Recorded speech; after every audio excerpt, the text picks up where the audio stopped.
I want to thank Senator Reed for being here, but also for the great work he's done in bringing the federal attention to this. I want to thank FEMA and the SBA, who've done terrific. I want to acknowledge the Province Emergency Management Agency, the Police and Fire, Department of Public Works, done a great job, and thank my colleagues in government who have joined us. The damage, as Colonel Gaynor outlined, is substantial, and particularly in 5 key areas.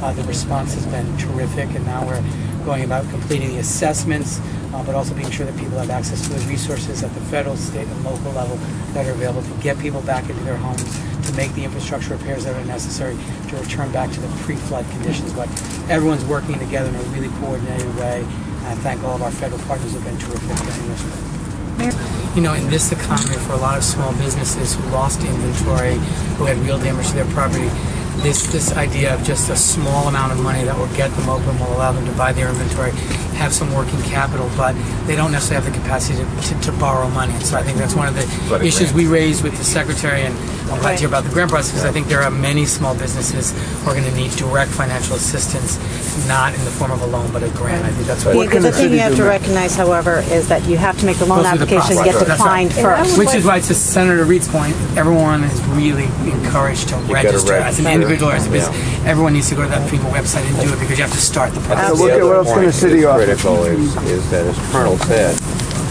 today, which is within several days of the unfortunate flooding, there are FEMA representatives on the ground going house to house, making an assessment. Once that assessment is made, then they can start allocating grant money, temporary assistance money, and this is a fairly rapid response. But I understand, Joni, completely.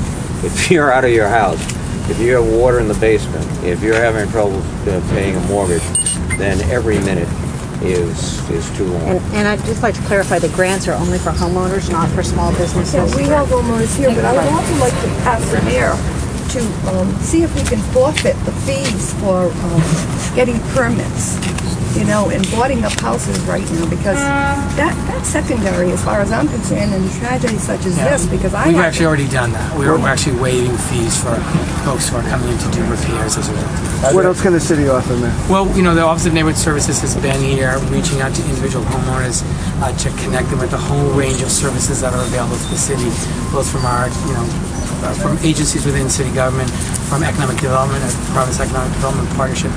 Just really identifying what do families need and figuring out what resources are available and what agencies. But I really want to acknowledge what Senator Reed just mentioned, that we also have FEMA here. The Office of Neighborhood Services did it door to door. We now have FEMA here who's going door to door to every family, which is extraordinary, to find out what do you need, what kind of help do you need, and working in partnership with obviously the state. And what's the Office of Economic Development doing? The Province Economic Development Agency is an agency that has grant opportunities, zero interest loan programs, technical assistance, marketing assistance. We have a neighborhood markets program that's specifically designed to help small business. So those are some resources, but what I think Councilwoman Drews was talking about is that for many businesses, the access to working capital in terms of direct financial assistance is the biggest challenge. You know, $5,000, $10,000, $15,000 to open up a business, and going through the FEMA process will obviously provide some loans. We have some city loans, but this is one of the great challenges we're facing. A lot of businesses are not in a position to borrow money and need grants and direct financial assistance. We're going to keep advocating for that. But it's worth repeating. Once you go through the process of applying for loan, if you are turned down, then FEMA has some ability to give to businesses also. Just homeowners. Is there any assistance for renters? Yes. The SBA low-interest loan programs are applicable up to $40,000 for renters for personal property damage.